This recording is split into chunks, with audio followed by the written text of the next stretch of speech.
Hello and welcome. It's time to hear what's on my mind on this episode of the Trisha's 2 Cents Podcast. I'm your host, Trisha. You know, my breast cancer diagnosis 3 years ago has taught me that life is only for a moment. Death can come instantly, or you can be someone that has had ongoing health issues and concerns. You can die young, or you can pass away at an advanced age. The thing is, you just don't know when your time is up on this earth. So you must make the most of the time that you do have. And I kind of compare it that we are all different flowers in a field waiting for our turn to be picked.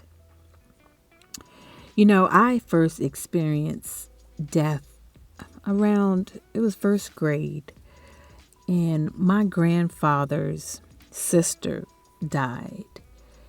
But it didn't just stop there, because she died in 78, then his other sister died in 79, and then he passed in 1980. So I was, 5, 6, 7, something like that.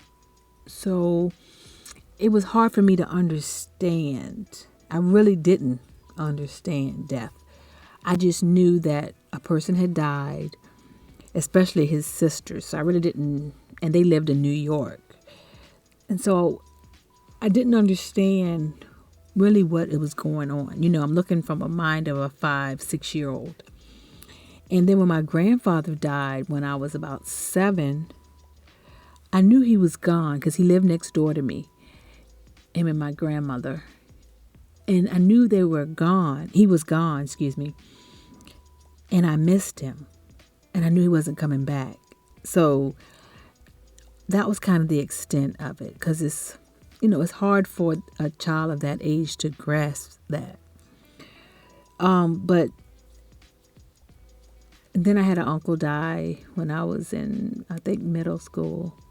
But then it really hit home for me when I was a freshman in high school, and my oldest brother was murdered. And that's when I really realized that, number one, death can happen at any time. And number 2, you don't have to be old to die. And you always have to be ready to die. You know, in my childhood, the community that I grew up in, it was vibrant and full of life. That's how I remember it.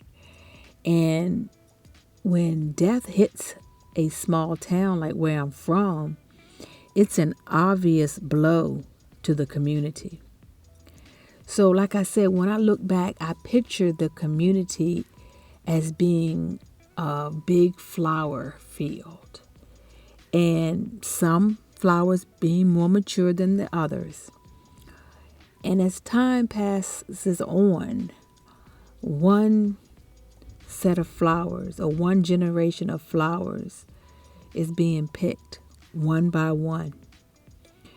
And the flowers, they become fewer and fewer.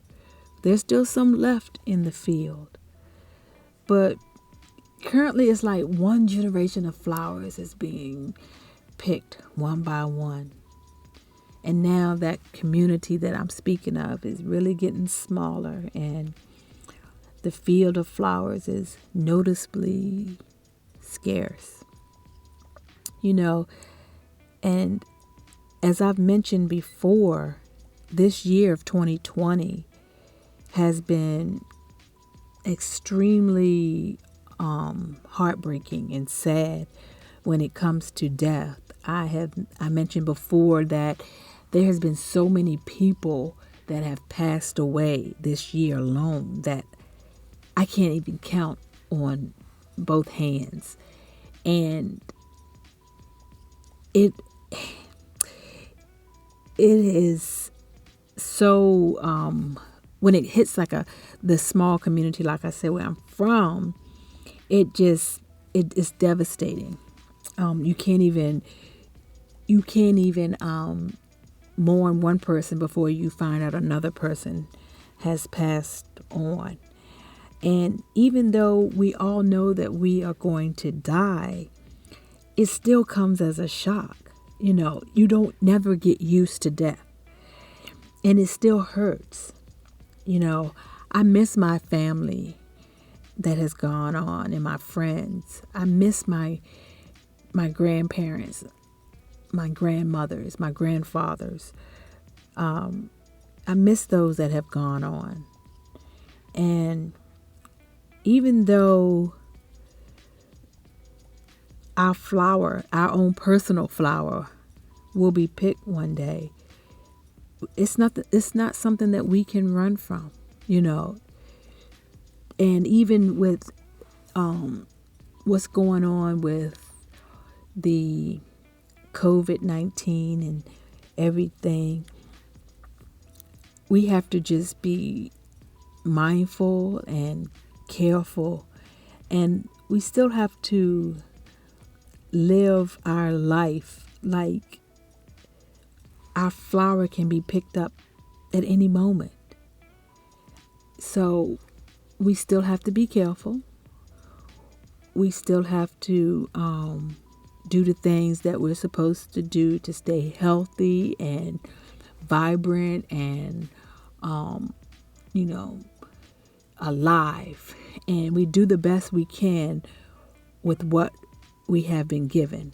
Okay, we might not be able to visit our loved ones, but we can still pick up the phone and call our loved ones. We might not be able to visit in the hospital or the nursing home, but I believe there's ways that we can reach them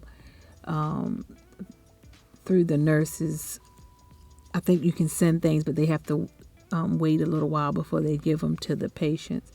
But anyway, what I'm trying to say is there are ways around what we're going through.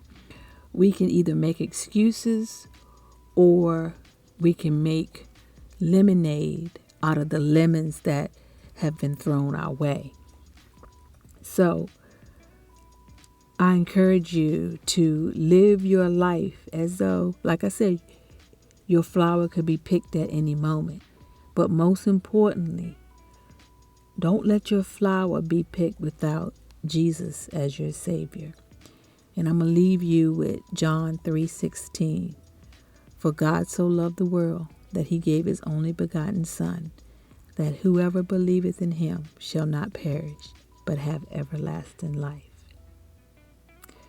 And while you're waiting to be picked, live. Thanks for listening to this episode of the Trisha's 2 Cents podcast. Join me on the next episode as I give life lessons through my experience, my growth, and always from my heart.